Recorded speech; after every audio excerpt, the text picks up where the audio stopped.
policies. Houck says the New York Times has also been propping up the president. I see a pattern of behavior here from the New York Times where it's like, they're admitting the problem with Biden, but they're saying it's not really an issue. Houck says Trump's not only playing with the minds of the New York Times, he's living rent-free in the entire Democrat Party's head. If Trump weren't running, it would be an open question as to whether Biden would run again, if he would see the need for it. I'm Steve Jordahl. First Republic branches will be open during normal business hours today after it was taken over by one of the big banks, Janie Casola reports. First Republic Bank has been seized by regulators and immediately was taken over by J.P. Morgan Chase. Chase and PNC Financial were both interested in First Republic. It will assume all of the bank's deposits, those insured under $250,000 and those over that amount uninsured. Chase is also buying most of the bank's assets. First Republic lost $100 billion in deposits in March after Silicon Valley Bank's collapse. Big banks moved in to prop up the bank, but it was not enough to restore confidence in First Republic. Ginny Cosola, Fox News. More news online at afn.net and on the AFN mobile app. I'm Rusty Key. AFA is no longer dependent on Facebook or YouTube to live stream our original programming. As of now, American Family Radio shows like Today's Issues, The Court, Airing the Addisons, and The Hamilton Corner are streaming live on the AFA streaming app. Independent live streaming is the next step as we come out from among them and separate ourselves unto the Lord. Search AFA Streaming or visit streaming.afa.net to sign up. Today's Issues continues on AFR with your host, Tim Wildman, president of the American Family Association.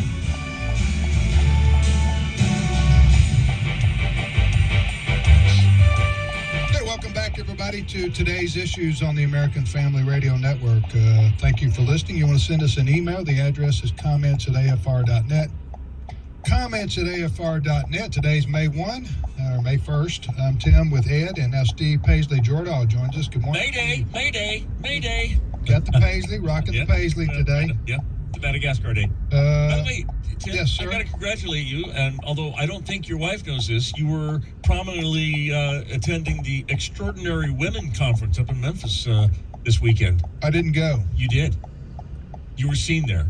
Oh yeah, I did a video. That's right. I couldn't go. I wanted to go.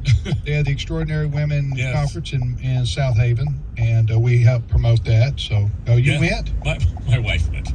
Oh, she saw my video. She's an extraordinary woman. I'm not. Well, I asked. We don't know anymore. I asked my friend Tim Clinton, he was there. He was he's the top guy there at the. For promoting those conferences, he and his wife. So, but I said, if everybody's an extraordinary woman, then nobody is. Is nobody average? Oh, so the conference is called Extraordinary Women, and they have conferences all over the country, and they had one in South Haven. And Steve's wife went, and she saw. I did a video there promoting our. You didn't say that in the video, did you? If every woman's extraordinary, then. No, I didn't say welcome all you extraordinary and average women to this conference. But that would have been funny, right? And for you that are below average, you're welcome here too. No, I didn't say that. All right, Steve. All right. So, breaking news on what's going on between the DeSantis camp and Disney.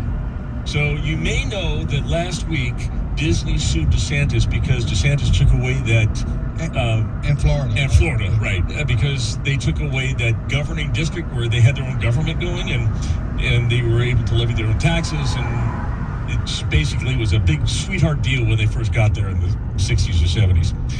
Now, the DeSantis team, his Central Florida Tourism Oversight District Board, has countersued. They say, we're not going to let this go. We're going to fight. So there's a fight now, legally, in Florida over who's going to control Disney. I am making a commitment to boycott Disney. And I kind of did this when they started going woke.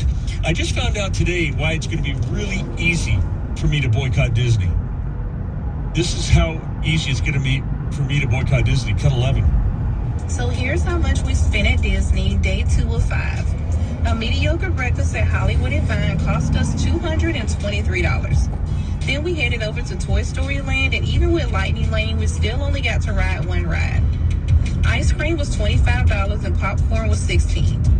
Then over at Galaxy's Edge, 3 lightsabers cost us a whopping $800. Every ride had a 120-minute wait time, so we only got to ride one ride in this section of the park as well. We tried the infamous blue and green milk and had lunch at Backlot and funnel cakes at Epic Eats. Photo Pass was an extra $170 for cell phone quality pictures, and finally we had dinner at Planet Hollywood. Factoring in our nightly hotel rate of $997 brings our total to $3,758 for the day. For one day out of 5. Day? One day and one night. Well, how many people were in their party would be my question. 5. 2 adults and 3 kids. Well, another thing is you don't have to do that. Nobody twisted their arm. Boycott. This is going to make it very easy for me to boycott because there's no way I'm going to be spending that. $870 for tickets. Headbands. You know those headbands with the Mickey Mouse ears? Yeah. $130 for each? No, for the whole family. $25 for ice cream, $16 for popcorn, $27 for milk. Lunch was $80. That dinner at Planet Hollywood, $311. Yeah, but they did it on their own. I don't. What are we saying here?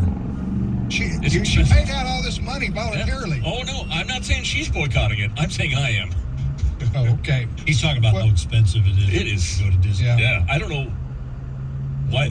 Well, you don't have any kids either at home, right? No, but even then, I can't afford. I understand. It's very $900 a night. It's very expensive. My problem with Disney is not the money they charge. My point is their woke policies that they're promoting to children. Right. Back to your original story. Yes. Again, most people understand this, but it's getting lost in the criticisms against Governor DeSantis and the Florida legislature. And there is a legal question here that is legitimate that Disney poses to the governor, and they're in court battling it out. But last year, Florida legislature signed a law, said we're not going to talk about sex with kids K through 3 in the state of Florida. We're not going to do it. That's off limits. Disney came back, and others came back and said that's the don't say gay law. That's what they framed it as. Disney says we're going to lobby and work to see that this law is repealed, and that ticked off the governor and the Florida legislature. After that, this is where it becomes legally murky right now. After that, Governor DeSantis and the Florida legislature basically said, fine then. They didn't say it like I'm saying it, but they said Disney has special privileges in the state of Florida that go back to the 70s, and they don't have to pay taxes like every other company does, and we're changing that. Disney comes back and says, you're punishing us for our free speech. That's where we are. Yep. And that's got to go to court to be litigated to find out who's right and who's wrong. Meanwhile, I don't think Disney's going to be worried about attorney's fees. No, I they have a team of lawyers that this is all they do. But Disney is suffering financially big time right now. Now, whether I'm sure they'll probably recover, but I'm just saying they've laid off thousands of people, and their media is off very much. And they've been promoting wokeness with their children's movies, and that's not going very well for them either at all. So, all right, Steve. Well, wokeness is not working out very well in many blue states. Actually, taxation is not working out that well in blue states. We have a study that is done every year by the IRS, and what they have found out is that wealthy people, and I'm assuming not as wealthy, but wealthy people are fleeing blue states like Illinois, New York, California, probably a lot because of the taxes. And they're going to states like Texas, Florida, Arizona, North Carolina. And we're starting to get some hard numbers on what it's costing these states. So the data, which is released every spring, showed that Illinois lost a net of 105,000 people in 2021. And it's going to cost the state in its tax base about $10.5 billion. With a B. With a B. And New York is going to lose $24.5 billion. And California is losing $29 billion because people are leaving and they're going to states like Florida, which is going to gain $39 billion, and Texas, which is going to gain $10.9 billion, and so on. So my word to you is, if you know what's good for you, don't bring your politics with you, or else you'll be paying those bad taxes again. Well, so this is not only that when it says a net loss, that means you take the number moving out and subtract from it the number moving into the state, and then you have a net, either a gain or a net loss of taxes. But my understanding also is that a lot of the people leaving the states that you mentioned, New York, Illinois, and California, are business people or high earners, and they are taking their big tax bill with them. Which is why these numbers are so high. These are high earners that are... Meanwhile, you have states like these three that you mentioned, deep blue states, New York, Illinois, California again, but you're having a lot of, for example, illegal immigrants moving in that are going to be a net drain on the system. That's not included in this number. And that's not included. Yes. No.